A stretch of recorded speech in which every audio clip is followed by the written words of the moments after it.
And we are back again. It's your friendly neighborhood film watchers. We are Frankly Football. I'm your humble host, Brandon. And I got my man, Hunted Grand, set it off Chris with me. And if you may notice, while we are a Cowboy centric podcast slash YouTube channel, we have, another uniform in the building. For every Captain America, there must be an Iron Man in the building. We're doing something different. We're doing something different today, Chris. We're trying to spread our wings and introduce a more debate-centric setting into the building. So, who better to and someone that works a content creator, a fellow YouTuber, and someone that we feel is on our level. Someone of our ilk, our steel. Iron sharpens iron, as they say. So absolutely, we reached out. Someone that was introduced to us by another Cowboys YouTuber, Cole. Even in the heat of battle, he don't miss. No doubt. And he linked us up with Mac. So Mac, would you take a second to introduce yourself, brother? Yeah, how y'all doing? I am Mac the Giants fan, MACDA Giants fan, man. Just avid New York Giants fan, man. I do my thing during the season all week. I got to come out with my preview video Saturday night before the games. Saturday, I do my aftermath, little live stream immediately following the games, and I got my partner Adam Costas. Each and every Wednesday, we do an NFC East roundup live stream where we break down all the teams in the NFC East, man. So nice to meet y'all. Thanks for having me, fellas. Excellent. Hey, man, thanks for coming, man. You busy, bro. You got a little Wednesday little breakdown to everybody. Saturday, you need a little preview. So we appreciate you giving away your Thursday time, man. So, absolutely, bro. This is Mac. This is going to your third season, right? Of doing this. Yes, sir. Okay. All right. This is my third season doing it. You're not new to this. So that means that you should also not be new to Cowboys fans and their talking. Is that correct to assume? I walked in here not new to that. You know what I mean? I stepped in here not new to that. So you clicked the link, it was gonna be on and popping. That's what's up. And that's something that I let you know as soon as we talked in the DMs. I told you that I came in here expecting to debate. So tell me, what is something that you are expecting from this game, because it's week one and a lot of teams haven't played their starters at all. What is something that you are expecting from this game? Well, I'm expecting, classic Giants, Cowboys, prime time. It's going to probably be a little sluggish in the beginning. Like you said, Cowboys you guys didn't play your starters at all during the preseason. The Giants, that's right, very, very limited, only like one drive the whole entire preseason. So it's going to probably be a little sluggish in the beginning, until these guys get their feet wet again. And then I think it's going to still just be, the typical grinded out classic New York Giants, Dallas Cowboys type of affair, man. I mean, you guys been owning this the last, X amount of years, but at the same time, we still have some really good games out of it, so. It ain't an X. It's like almost 5 years we've been owning y'all, man. It's kind of like little big brother, little brother type thing. But, I can understand that. So, and Mac, I think because we both have, new additions to the team, and some of the things that you guys got in the offseason, some of the things we turned around and did. What are some of the things that you're excited about that came across for you this year, added to the Giants team? Outside of to see the young players. But saying we got a lot of good young talent that right now the league don't know about yet, man. So that's kind of the reserve people have with the New York Giants right now, because a lot of the talent that we do have, they're not out there yet. They're not known. They're not them household names that everybody, the casual viewer, just knows about. So I'm excited to unleash those guys, man. I'm excited to let the world finally get to see him. And no place better than Sunday Night Football prime time against America's team, the Dallas Cowboys. You know, Oh put these Lord. young guys on Oh. display, man. Well, So I mean, yeah, you got a couple of good, I looked at a couple of guys that I looked at your roster. I saw that I was like, you got Jalen Hyatt, the wide receiver, but you also got another young wide receiver, Bryce Ford Wheaton, out of West Virginia, who I got a little tied to. So definitely excited about seeing what's going to happen with him. But y'all got some some Cowboy legends on here too, man. Cole Beasley and the great Dennis Houston. So I'm just trying to figure out how Dennis got on the roster. that's one thing that I actually Well, wanted to chime in about. But before Mac actually talked about Jalen Hyatt, Chris, you talked about he wasn't even their first round pick. He Nah, was he he was wasn't. he was a late day 2 pick for them. Well, a mid day 2 pick for them, third round guy.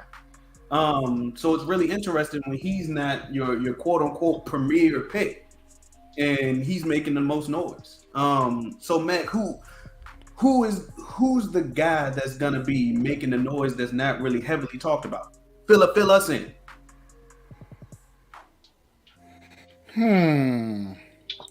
I mean, you talking about that had to be a rookie or was just one of the young guys in general? I mean, you talked about young guys, so my mind automatically went to rookies. I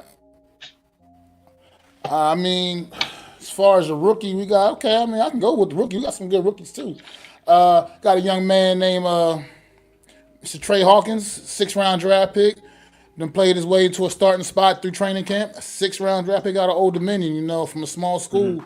But this young man earned a starting spot, and he will be out there starting against the Cowboys Sunday night. On the outside, we're starting 2 rookie cornerbacks. As a matter of fact, our 1st round pick Deontay Banks and our 6th round pick Trey Hawkins are going to be our starting corners on the outside against the Dallas Cowboys Sunday night.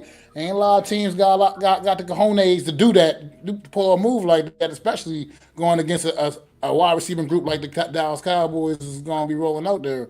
But at the end of the day, we play our best 11, so that's what we got to do. That's what y'all gotta do. I'm gonna Okay. write that down. I got the notes. I'm gonna write that down. So we gonna come back to that.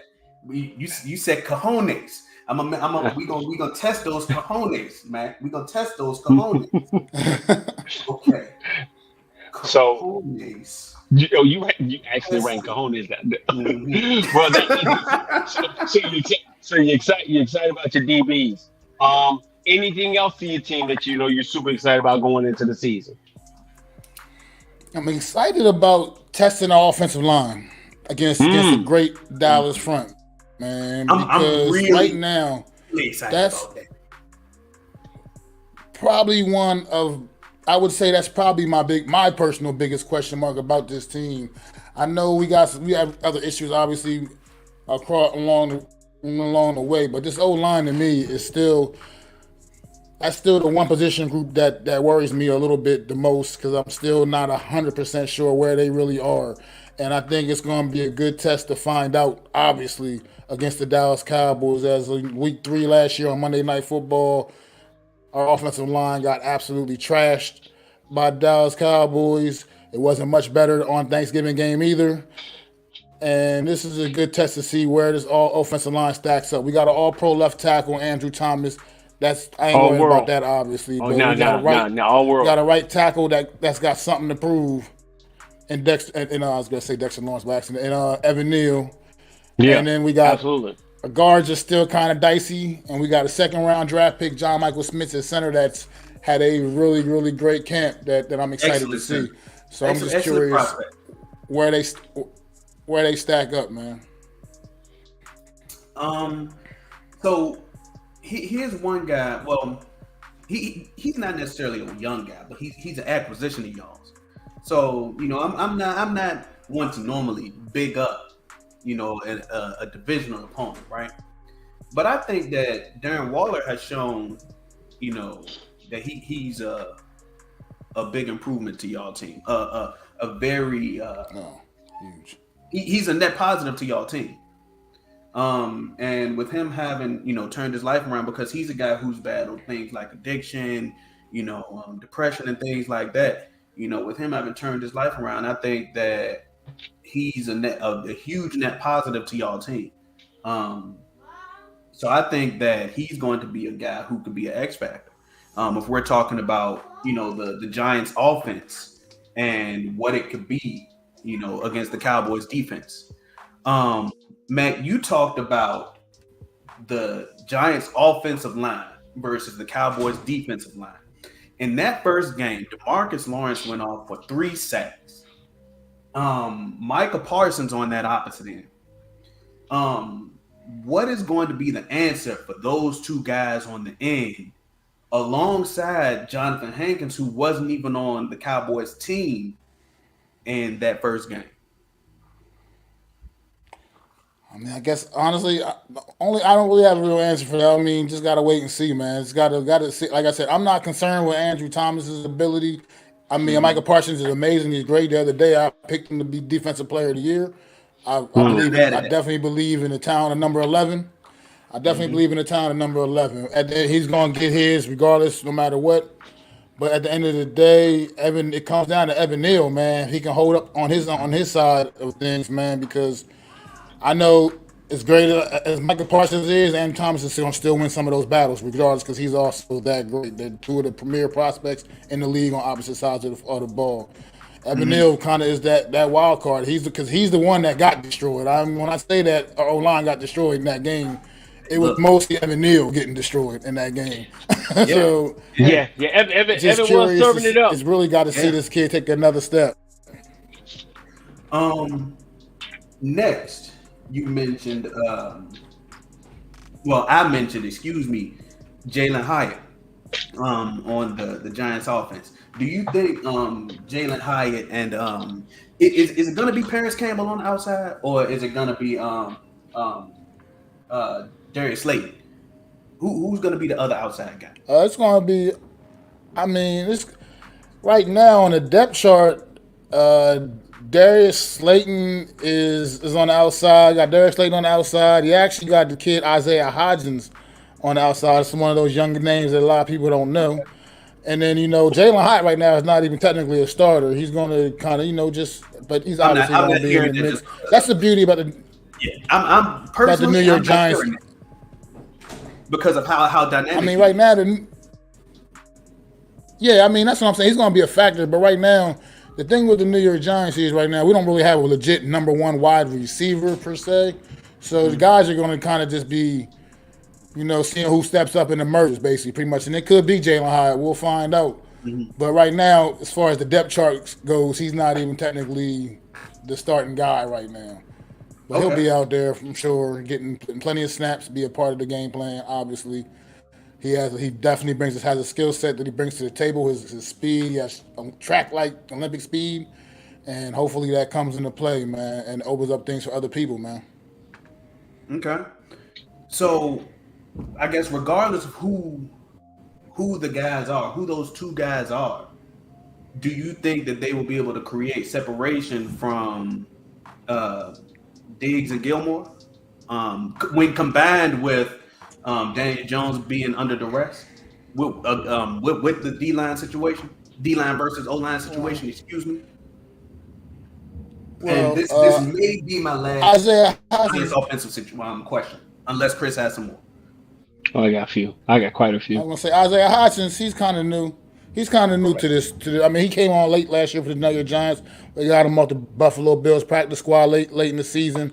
So he's I can't remember exactly when we acquired him. It might have been after the Thanksgiving game, or it might have been like around then, but he still wasn't really quite into the fold quite then when we played on Thanksgiving.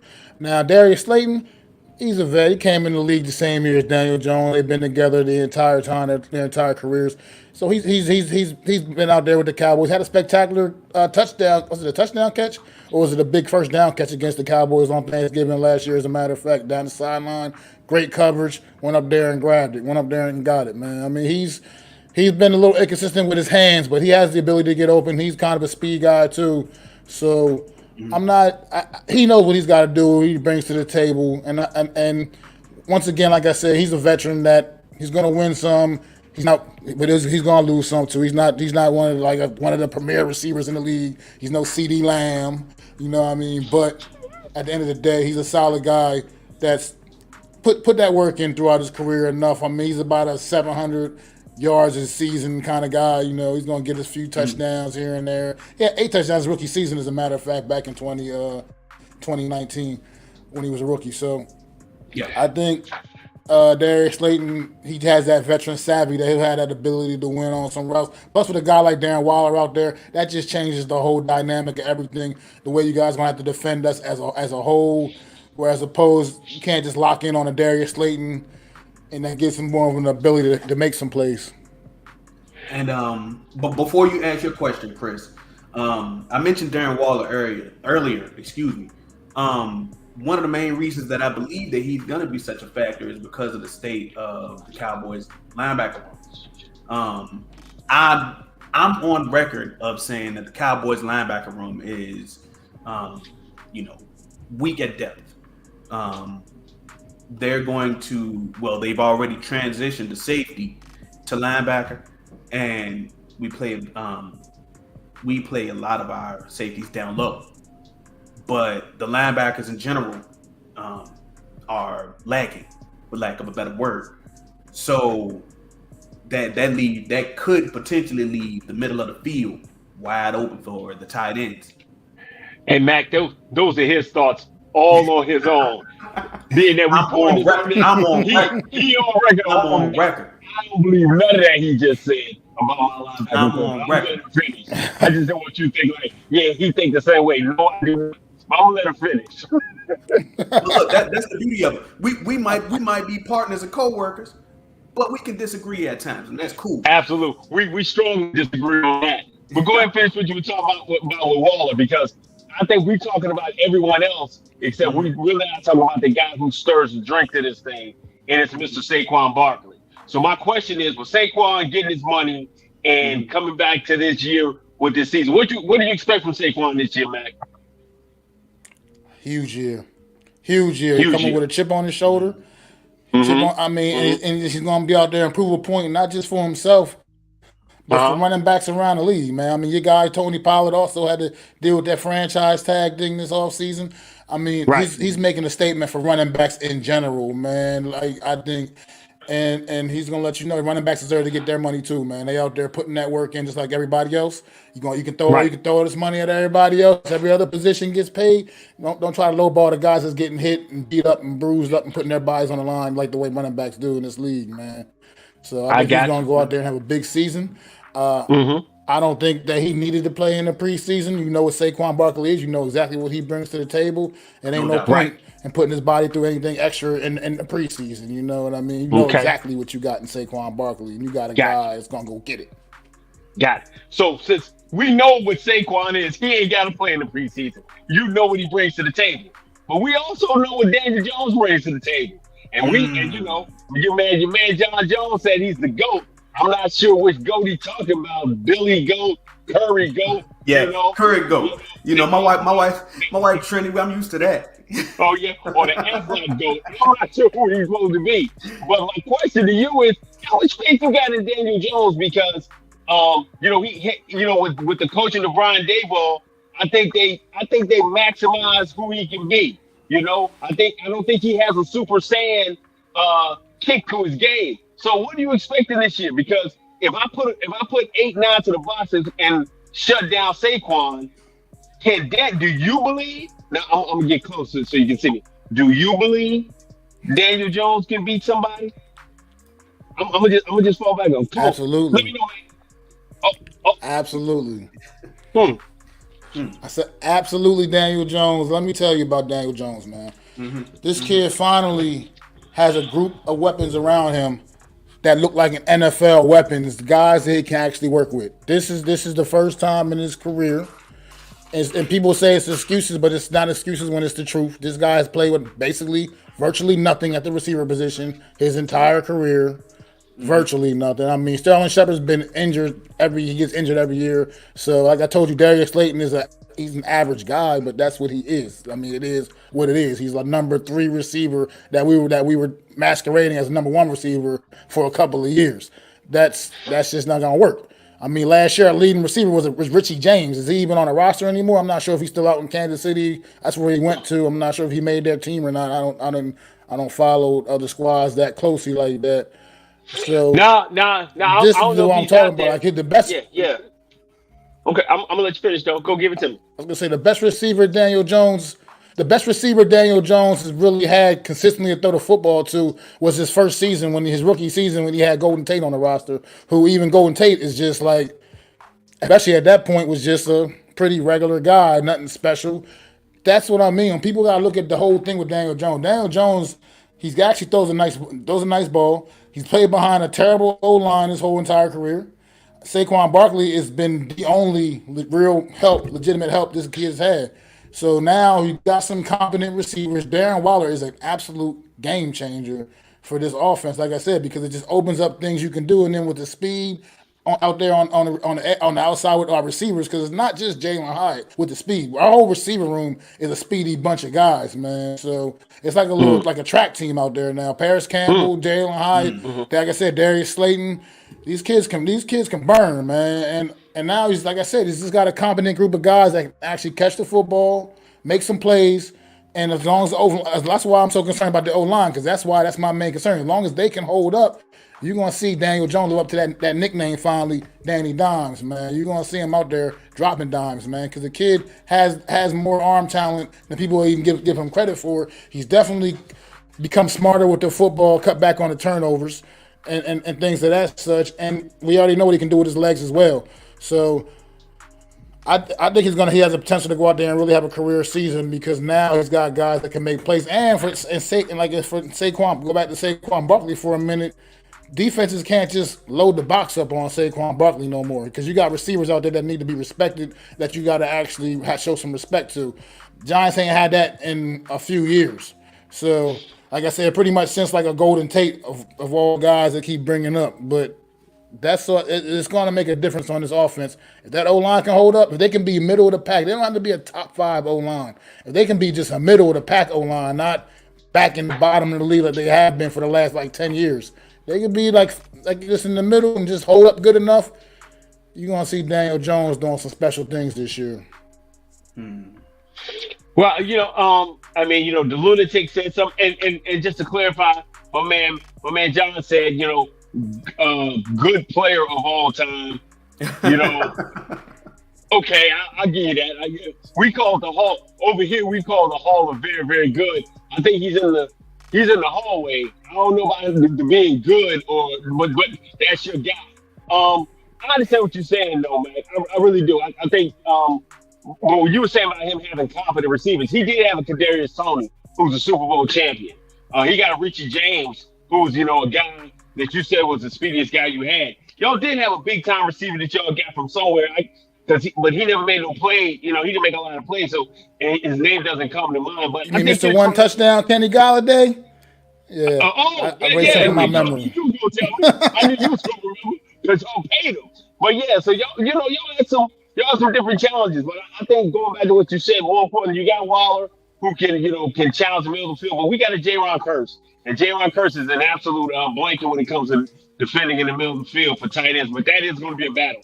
Waller is no slouch, and so it's going to be a really, really good battle to watch all game. And like you were saying with the O-line, Evan Neal's a turnstile. We had a turnstile like that one time long ago. His name was, we used to call him Terrence Linoleum, Aluminum Steel. But now, he's going to have some time to progress and get better and become to the guy that he is right now. So the hope that you have for Evan Neal is the same belief we had in Terrence a couple years ago. So we just got to see if he gets better.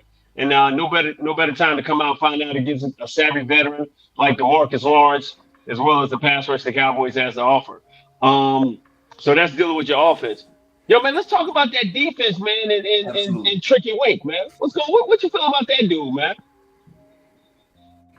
Talking about Kayvon Thibodeau? Underrated bunch, man. No, I'm talking about underrated the DC. bunch, man. I'm talking about Wink Martindale. I want to talk about Tricky Wake. Oh, Wink Martindale? Yeah, tell me about Wink, man. Man, Wink's an evil genius, man. He knows how to get the most out of players, man. He knows how to get the most out of players, man, out of his guys, man. That you ready to find out the acquisition of Isaiah Simmons a couple weeks ago? You're gonna see how key that's going to be for the New York Giants. The Cardinals were using that man wrong. I was actually upset. The Cardinals were using that man wrong. I was upset that y'all got him for so cheap. Wink is going to. But here's the thing, Yeah, man. Wink's going to show you how to use that man. We are not about to crown everybody as a genius now that Dan Quinn is getting his flowers. We not about to crown everybody as a genius, all right? That's what we not going to do. This is a family-friendly show. We not about to lie on this show, all right, Matt? No, man. Look, you saw what Wink did last year with a lot of guys that's not even in the league no more. On the defense last year. I mean, you seen what Wink got done. I mean, what he accomplished, what he was able to get done. His defense wasn't a top 10 defense by no means, but it was still respectable for sure. Uh-huh. Got some talent out there to work with. Once again, Mac. He's got some real talent to work with. We got more depth on the D line. You're not gonna get tired of Dexter Lawrence and Leonard Williams in the fourth quarter of football games no more. We got guys that can come in there, give them a blow, keep those guys fresh, man. You already know Thibodeau, Azeez Ojulari on the outside, on the edge. Those guys are also up and coming duo, man. They not Michael Parsons and DeMarcus Lawrence yet, but they up and coming, man. They coming in, and right now Joe Shane, the GM, sneakily putting together what's gonna be one of the great young secondaries in this league for years to come. Watch it. You heard Mac the Giants fan tell y'all that. It's going to be one of the great young secondaries in this league to come over the next couple of years. I'm not saying this year right away, right now. They're all young guys. It's coming. Well, go ahead. So starting up front, guy going into his second year, Kayvon Thibodeau. I always forget if the H is silent on that. But he's going against a stalwart veteran, Tyron Smith, who when he's healthy, which is not as often as what we used to, right? But when he's healthy, Tyron Smith can lay hands on dudes. How do you feel that Thibodeau's going to do in week one? When Tyron got fresh arms, fresh legs, fresh neck. Pause. Look, if Thibodeau showed me anything a season ago, his rookie year, he showed me that he can show up when the lights is the brightest, man. Like, go back to that game in Washington on Sunday night where we didn't clinch the playoff spot, but we pretty much kind of did that night, and it was a big game. It flexed to the Sunday night game. Thibodeau was the game record, man, and I get it. He wasn't going against Tyron Smith, obviously, but at the end of the day, he went out there when the lights was the brightest, and when plays needed to be made, he made them. And he's capable. He's a capable young man. He's gonna get his at the end of the day. I'm not saying he's gonna go out there and dominate Tyron Smith, but he's gonna go out there and get his because he's a ball player. He's a dog. Yeah. And Azeez Ojulari on the other side, it's just another accomplished pass rusher. As long as he can stay healthy, that was Ojulari's problem a season ago. He was just injured most of the season. Yeah. So these guys it's like I said, once again, this is a duo that they're not getting the hype yet. They're not getting talked about like that yet. But as long as they both stay healthy out there, it's going to come. Everybody's going to know their name, man. Now, if this like was I 2 said, years we got ago, Leo and Dex in the middle. If this was 2 years ago and Azeez Ojulari was going against Terrence Steele, I would be the first one to tell you, ring the alarm. Because one thing about me, Mac, I hold grudges. And my grudges are hard to get rid of. Hey, man, hey, Matt, he don't hold grudges, man. That dude needs prayer, man. That dude, what you do, that dude, man. He's never forgiven you for that. He's still on Terrence's behind 2 years ago. But go ahead, man. Bro. Look, man. I just became a Terrence Steele believer. All right, he was Terrence Iron, Terrence Aluminum, Terrence Turnstile, all that. I just recently became a Terrence Steele believer, and he just got paid as a result. Because you believe. Because I believe. I apologize publicly, and guess what happened? He got his bread. He got his bread. Jerry's waiting on you. Okay. You see what I'm saying, man? This is what I deal with because he hold it tight. But go ahead. Go ahead, B. So, I believe that Azeez Ojulari might have one of the harder days as of guys across that line. I think it's gonna be between him and whoever of the rotation of guys that's gonna be getting smacked around by Zach Martin. But I think that we are probably going to be running to that right side dominant. Well, excuse me, not dominantly, but predominantly. That's the word. Predominantly to the right side, because Terrence and Zach, man, that I'm not gonna say I promise you, but it would behoove you to watch that right side, whether it's throwing to, giving via Dak getting his time, or a combination of Tony Pollard and his cast, whether it's Deuce Vaughn or Rico Dowdle, whoever the 1A / running back 2 guy is, are running to. What you think, Mac? I mean, like I said, we gonna see. One thing I can say about our whole entire NFC East division last year was everybody's weak point was that run defense, and I think the Cowboys, the Giants, definitely made some moves this offseason to bolster that, to try to to right that wrong. And I think the New York Giants' biggest problem a year ago was just the depth, straight up the depth. They just didn't have it. Leonard Williams, Dexter Lawrence was playing pretty much every snap on defense. Speaking as I'm a big guy myself, so speaking for all big guys, we need a break. We need a blow from times. You know what I mean? You can't be out there playing 60 plays, 70 plays like that. You know what I mean? By the fourth quarter, you're gonna be worn down a little bit. So I think this year we got some decent, solid depth that we're gonna see that improve. I mean, you guys went out there and drafted my man in the first round, big guy in the first round, help improve that run defense, and then make some other moves as well. I think what it's going to come down to is it's just going to come down to the will, man. The will, stopping the run, it's a mindset. You know what I mean? So that's what it's going to come down to, man. You got to just want to do it. Either you want to do it or you don't, and that's what it comes down to. And that's what we're going to see. Who wants it? I don't think it's so much more about will, Mac, but I think it's also, like you said, your mad genius, Wink Martin. Wink is a I'm gonna take a turn from one of our fellow constituents, man, Skywalker Steel. Wink is dadgummit. He's a blitz guy. He wants to blitz at all times. The old New York Jets head coach. He's a Rob Ryan. He's a Rex Ryan clone. He wants to blitz all the time. So he wants to put the pressure on teams. He's gonna bring the blitz. He's gonna zone blitz. He's gonna rush forward. He's gonna come at you, which I think puts those guys in jeopardy. We all talked about Kayvon Thibodeau, and you talked about Ali Ojolari on the outside. The guy who I'm most worried about is Dexter Lawrence. Dexter Lawrence is an absolute nightmare. Dexter Lawrence had 43 pass pressures as a one technique, as a zero. So that's pushing the pocket at all times. But I think you're talking about with Boogie Basham being a guy that's for some depth and things of that nature.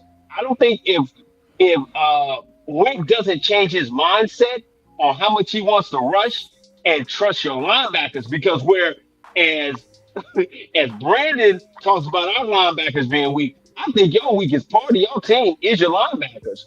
I think Isaiah Simmons getting there so later on the season will be able to be an addition, but he's more like a rangy wheel linebacker, running in coverage. I don't think your Mike is great, and I don't think, and outside of having a pass rusher, I don't think your Mike is great. You don't like Bobby Okereke? Bobby Okereke is one of the top 10 middle linebacker in this league. He's a top 10 middle linebacker in this league. He absolutely is. I'm gonna put it to you this way: I don't really like. That's our biggest addition to our defense. Okay, so Bobby gonna be the Bobby. What you said? Orike? You talking about Bobby Orike? Is that what you talking about? That's Bobby Okereke. Bobby Okereke. Yeah. Just call him Bobby O.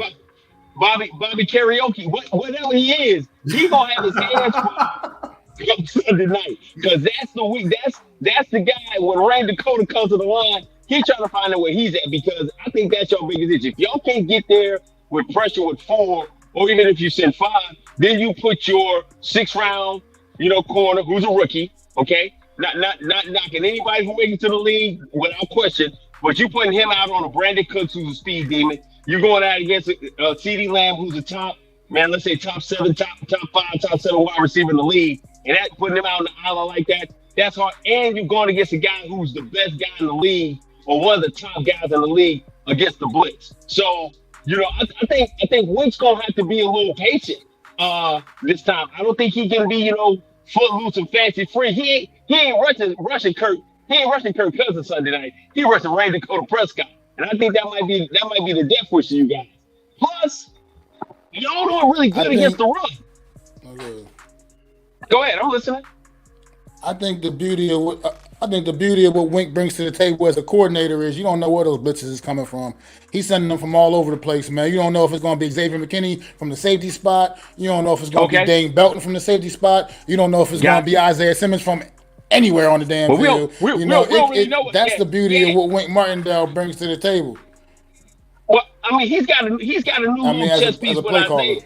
Yeah. I mean, Isaiah is a nice chess piece, and like you said, being that we watched him a couple years ago coming out of Clemson, we thought he was all world, and over his career, I don't know what they've been doing with him in Arizona, or what he didn't pick up on, or what. So he might be this nice little shiny chess piece that we don't know what to work with. But we can all be assumptive, and it's been known to be true that against the blitz, there's not many quarterbacks better against the blitz than Ray Dakota Prescott. Do you agree or disagree? I just want to know. Because I mean, look, he's been go good. I'm not going to knock Dak Prescott. He's been good, but at the end of the day, I want to bring something else to everybody's attention about this New York Giant defense. Is like you already talked about Dexter Lawrence. You know his abilities, obviously, all-pro D tackle, got paid this offseason, deservedly so. But he deserved all his money. Leo Williams, man. Why is Leo Williams the forgotten man all of a sudden? Leonard Williams is one of the premier interior pass rushers in the league. From the interior D-line. He is one of the premier pass rushers from that spot.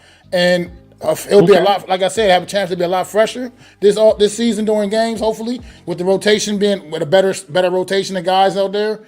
And that pass rush is going to be coming from all four straight across, from Aziz straight across from Aziz to Dexter to Leonard to Kayvon Thibodeau. So it's coming, man. Like I said, hopefully we will be able to put that pressure on quarterbacks without depending on the blitz. But Wink's going to be sending those blitzes, and we got to recognize them and know where they're coming from. Okay. So I'm actually glad that you brought up Leonard Williams. I think that Leonard Williams, over top of going versus Tyler Smith, is going to be the matchup to watch. Because Leonard is going to be a guy that's coming in with much more experience than Tyler. So if he's going to be the guy, with a bit more, I guess, grown man strength, that's going to be the battle. That if someone has a what's the word for it? A possibility to lose.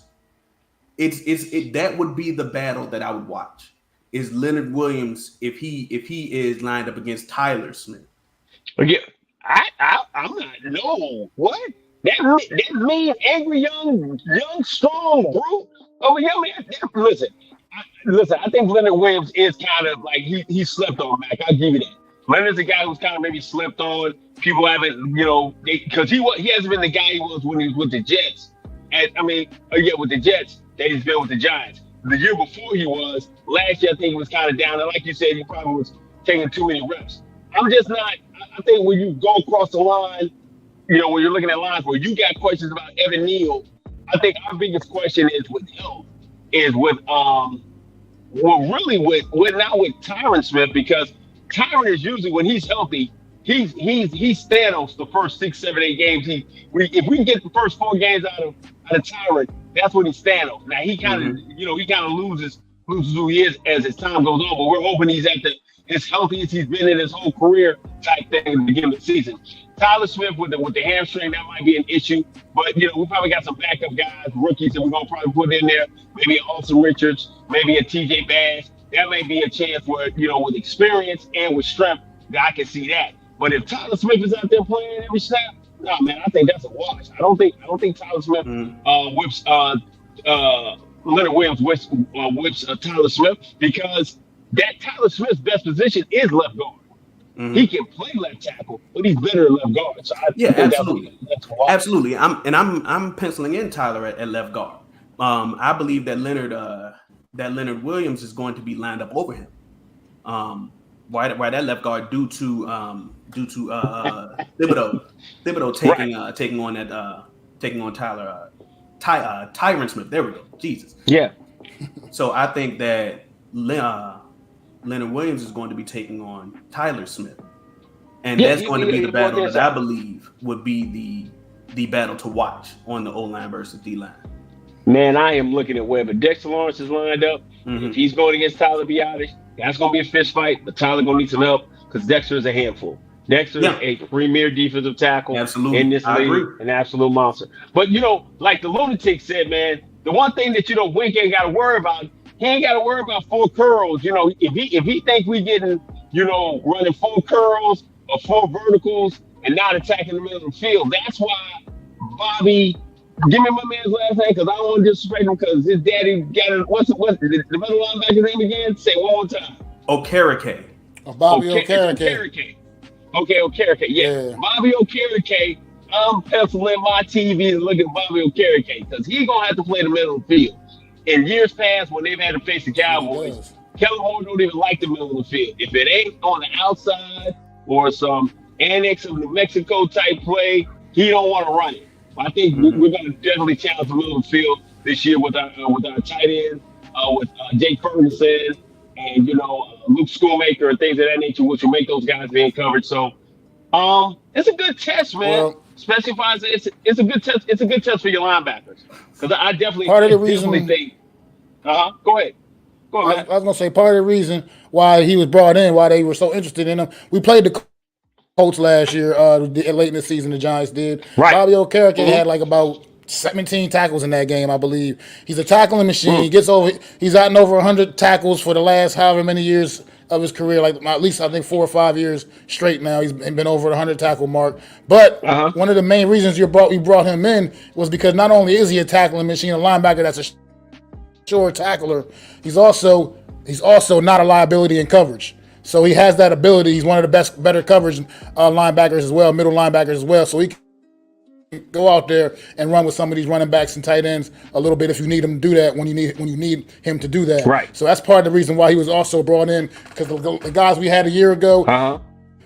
I mean, look, they weren't great tacklers either, to be honest, but they definitely was liabilities in coverage. I mean, I got tired of watching our linebackers getting burned at the sidelines on little circle routes and things of that nature, just by running backs all around the league, man. So that's another thing that Bobby O brings to the table, man. And that's why one of the big reasons why he was one of our first additions this offseason in free agency when free agency opened up. Gotcha. Yeah, because y'all had the great Jalen Smith playing there last year, and we know for certain the liability he is about tackling and things of that nature in the middle of the field. So yeah, and so y'all picked him up from where? Because he didn't play with y'all. He didn't play with y'all last year, did he? No, he was on the Colts. He's been on the Colts his whole prior to this season. Gotcha. All right, well, man, then, that's definitely gonna have to be the one guy that we haven't seen. So that may be a definite upgrade for you guys in that area because with the addition of Hamlin Simmons, that's gonna probably deal with some areas that you definitely had some different issues with that. So give me so you got that. So now we're looking at with your secondary. So you said you got your secondary is what been revamped. They knew what is it? Tell me about this secondary that you're so excited about. It's just full of a lot of young guys, man. I mean, we do got our veteran staples back there, Dory Jackson, and is we running a lot of slot corner this year. But yeah, he'll still be having the responsibility of boasting pretty much everybody's number one because he's still our top cornerback, even though he's in the slot. And then at the safety, we got Xavier McKinney, who's also, I think, one of the young up and coming safeties in the league. Just once again, his season got derailed last season with an injury had a little accident during the bye week, screwed his season up. He was out really having a really good year prior to that.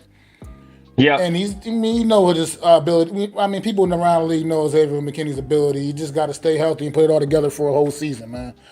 And then we got the young guys after that. I mean, we got a lot of the young guys. Like I said, we're starting two corners on the outside, rookies on the outside. One of them was expected, obviously, in Deontay Banks, first-round draft pick. But then Trey Hawkins was the surprise, man. Like I said, he came into training camp and just got after it, man, and earned that respect, man, and he earned the starting spot. 6th-round draft pick, like the guy that a lot of people probably wouldn't even thought was going to make the team when drafted. Just a guy drafted in the 6th round.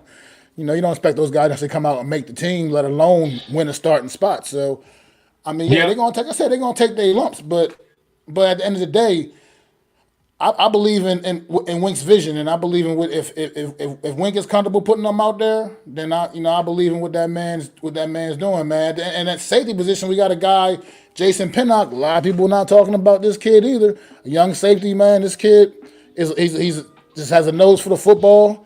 He has that ability to make plays. Like I said, these guys aren't household. I think that's what, like I said, the problem with the New York Giants right now is that not a lot of the names.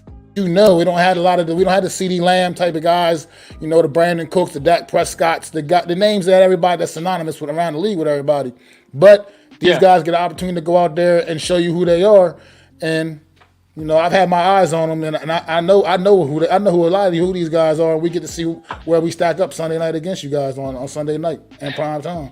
Yeah, Pennox has been a guy that's played for y'all last year, so he's got some game. I think the loss of Julian Love was a huge loss for y'all, but like you said, y'all have had a lot of kind of wait and see mentality with Xavier McKinney. So it's his time, along with Pennox, to show up. I think the deal with we've had propensity over the years to take a 5th and 6th round guy that we didn't think nobody knew about, and he turned around and started making plays. Our guys like his Deron Bland.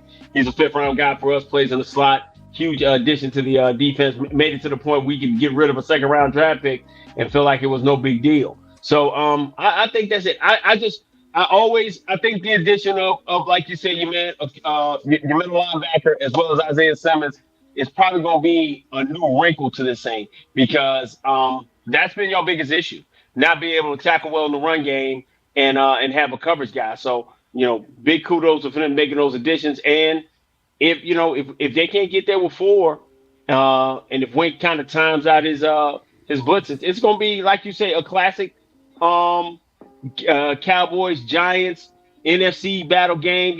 Reminiscent of before the last 5 years when when y'all was like actually competitive. They were actually competitive games. Like we were afraid y'all might win because we just hadn't had that feeling for the last 5 years. But I can dig it though. I'm looking forward to it on Sunday night. Definitely. So give me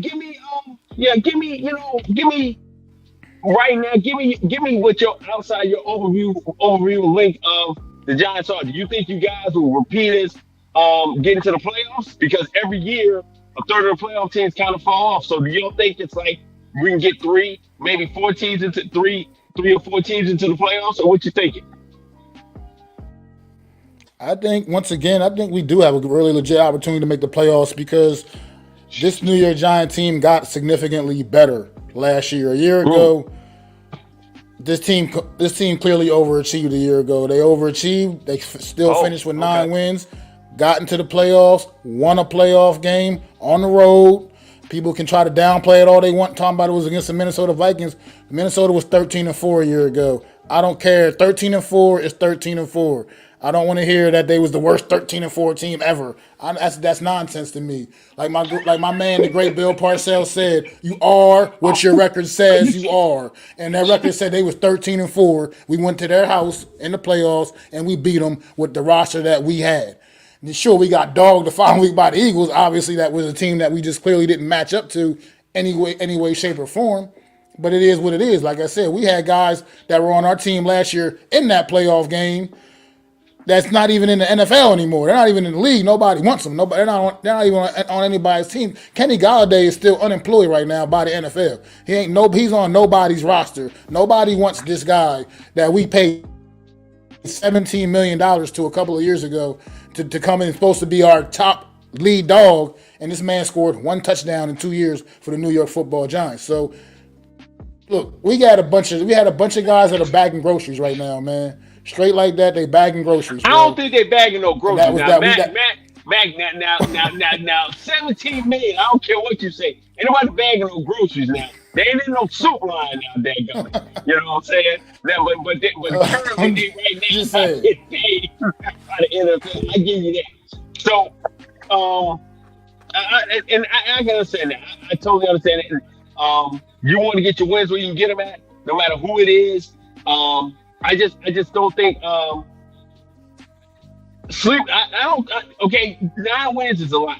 So you think they can go from that 9 win team to a 10, 11 win team, or you think they may have peaked out at 9? Talk to me, man. No, I mean, I know people think I'm crazy, but I say it confident. I got the New York Giants at a finishing 11-6 this season, man. I feel like it's the coaching staff for me because this is this is the ultimate, you know, the coaching staff. We have one of the best coaching staffs in the league, and that's undeniable. Top to bottom, from the head coach down to all the assistants, we have a great staff here. What they were able to get done with, like I said, a team like we had last year. We had one of the absolute weakest rosters in the league last year, and that wasn't up for debate. It wasn't even up for debate. We had one of the absolute weakest rosters, and this team got the maximum potential out of those guys. And this year you got better pieces to work with, just things to work with, and you're going to see this coaching staff is really, really capable of. Now they got some real talent, and they're starting to insert some of their own guys. Because when they came in last year and took over this last year, they took it over with a bunch of guys that weren't their guys necessarily. Now they're starting to sprinkle in a lot more of their guys they wanted to work with, the guys that they've had their eye on, you know, and you're going to see some new things in New York. Like I said, people just don't know what's coming for them, man, but it's coming, bro. It's coming. Okay. So Mac, I can put you on record because we got you out here, and we doing our thing. So we got you saying there's an upside for Daniel Jones. Saquon is gonna have the season of his career because he's trying to get paid. And I've come by a good source that he ain't spent none of his rookie money. I can tell you the guy who said he ain't spent a dime of his rookie money, so he's trying to get paid. Darren Waller's gonna have a bounce back year. Evan Neal is gonna be the comeback right tackle of the year. Isaiah Simmons is gonna look like he played back in Clemson. My man Oriake, did I get it right? Did I do it right? Okay. Did I pronounce it? Oh, Carrot. Gummit. Oh. I gotta go resupply to my daggone hooked on phonics, man. But hey, Carrot is gonna come out and be that guy, and we're gonna get magical performances from a six round defensive back, and Penix and Xavier McKinney are gonna peak out to their potential. And so we got you saying right now here on Frankly Football with me and Brandon that the New York Giants going to the Super Bowl, goddammit. Stand on that, man. Can I get that from you right now? See, I didn't say all of that. I ain't say we was quite there yet. I'm not even going to go there. You know what I mean? I'm not going to go there quite yet. I don't believe that wholeheartedly. I know we got some issues and we not quite there yet. But at the end of the day, I know we are an improved football team from a year ago. And Absolutely. I can say with confidence that people keep thinking all of a sudden we're going to get worse, and we're an improved team. We're not going to get worse, and we had the same coaching staff that's going to come out there and continue to develop these young guys, and it's something special coming in New York, man. It's something special coming. And I see my man in the chat, the lunatic, man. It's been good, man. Yeah, but look, it might just come Sunday night, bro. Yeah, I mean, John Jones, he's standing on it. I feel you, John. I say I don't believe it, but somebody in this room gotta believe it. Your man Mac will stand on the wall for you, but that's all right. But the biggest thing I see, man, is I think it's like I said, it's gonna be a competitive game. I didn't know about your upgraded middle linebacker. I just looked over the dance on and said Simmons was coming. That's gonna be something special because a lot of people had a lot of promise for him coming out of college and things of that nature. So give me your score prediction, man, for Sunday night. Give it to me, man. I'm picking the upset. I'm going with the upset. I'm going with the New York Giants. 32, the Dallas Cowboys 28, man. 32-28 New York Giants, man. I'm going with the upset. 32-28 Dallas Cowboys. I mean, No, 32 32-28. 28 New York Okay, 28 Giants. Giants, New York Giants. Okay, 32-28 New York Giants. My bad, brother. My bad. Forgive me. I'm sorry. I'm always used to saying Cowboys wins. I got you. I don't know too many about Cowboys losses. Only had five five the last season. So I don't know too much about it. Well, that's definitely I like that. That sounds like a competitive game. That like we'll be up all night Sunday night watching that. I think it's the first game of the season. I think a lot's on the line where you hold near and dear to your heart about the coaching staff with Brian Daboll, who I think is an outstanding coach, and Wink Martindale being the defensive line he is. I think it's going to put a lot on the table. I'm gonna go with the Cowboys winning this game. I don't think it's going to be as close as we think it's going to be. I think because of the depletion of the offensive line by the Giants and not having much improvement, but I don't see it being like a blowout, but I think it's more like a 35-17 Dallas decisive win, and just kind of the unleashing of Dak Prescott with a better play caller with Mike McCarthy and Brian Schottenheimer. I think we've been held back the last couple of years with Kellen Moore, and not the fact that he doesn't get yards, but his situational football wasn't always as astute as it could have been to help the football team. It wasn't really complimentary. It was too much. I call Kellen Moore joystick Moore, like he's playing Madden, because he's the kind of guy that want to run 4 bursts on 3rd and 13 and not put the defense in any kind of distress. So I'm to the point right now. I was never really a super duper fan of how Kellen play called. He's a good offensive mind. He's like that dude that carries around the book and he can write all the great plays, but the plays don't usually flow in the fit of a game. You follow what I'm saying, Mac? I heard you. I feel you, man. I mean, Yeah, I man. agree. I agree with Yeah. you on that.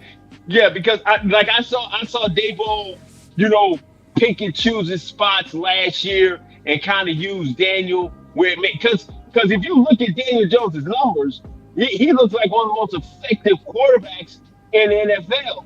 But the yards and the touchdowns don't equate to how effective his passing. So he can be like a 68% passer, but he got like 15 touchdowns and he's got like six interceptions. So it doesn't come with a lot of production. Does that make sense?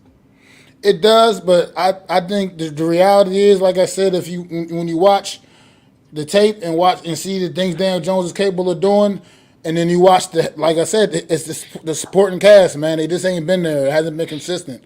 Like I said, Gotcha. we had guys just dropping passes. I mean, big key catches in key situations, man. Right, So right. it's just he's dealt with a lot. Like I said, and the O line hasn't done him any favors either, by no means. Indeed, So indeed. Yeah, I I can I think you can get just get definitely. a better version of Daniel Jones this year. No doubt, man. That's definitely what it is. Well, listen, man. My main man, I think Power went out on his system, bro, and he just left me and you to converse back and forth, man. But before you go, man, go ahead and plug and tell everybody who's here, man. And we appreciate anybody that's came and kicked it with us. Like I said, for me and B, this is like our third. Yeah, we're going on our 4th year of doing this, man. And we just wanted to make sure we reached out to other YouTube content creators and just kind of form a dialogue, man, because it's better when you hear from the other side, because I had no clue Isaiah Simmons had gone to the Giants, and I've been sitting there Sunday like, God damn, Isaiah Simmons going to the Giants now, and not accounting for who he is. So, Mac, plug your channel, tell people who you are, see where they can find you, man. Talk to them. All right, I'm Mac the Giants fan, man. You can catch me up on Facebook, Twitter, YouTube, all the same name, Mac the Giants fan, MACDA Giants fan. I come at you with the preview video before every game on Saturday nights before every game. I come with the True Blue Aftermath live stream after every single game. I go live about 15, 20 minutes after every New York Giants game. And yes, including Sunday night, it'll be like midnight. I'm still going live, baby, for Go for, get it, for a baby. little Go bit. get it. I can dig it. And then like I said, me and my guy, my homie Adam Costas, you catch me on Wednesday nights with him, Wednesday evenings with him for the real deal NFC East roundup. We cover the whole NFC East, breaking the Okay. whole division down, Eagles, Giants, Cowboys and the Commanders. And I work with a couple other guys, Adam Costas once again, and my other guy Zion Zenith on Friday nights. We come at you with a Premium Takes podcast where we just talk about sports in general, man. Just whatever sport, any interesting sports topics in general, whatever's going on. Mostly the heavy football lately because football season is just starting. But no doubt, catch me on YouTube, man. I get busy during football season, bro. Hey man, I'm at to lock in with you, man. I'm gonna have to hit you up. You got a Twitter handle as well? Mac the Giants fan. Mac the Giants, yo, man. All right, man. Well, I'll definitely be tapping in with you, man, and going back and forth and conversing. Listen, man, I'm thankful for Max spending time with me. We've been on about an hour, man. I'm the Iron Man to my main man who's Superman, which is Brandon, man. We make up Frankly Football, man. We just two guys, man, who love the game, who love to talk about the Cowboys, but also like to get in contact with other people who love football as well, man. You can always follow us here. Make sure you spend as much time with us. Give us a like, a subscribe, a share, and drop a comment in the comment box, man, and let folks know what's going on, man. Hey, Mac, I appreciate you kicking in with us, man. I'll holler at you on Sunday night, man. No doubt, man. Thanks for having me, man. I appreciate it. Appreciate you, man. Until next time, y'all. Peace. Peace. What's up, man? Lock it down. I'll hit you right back, man.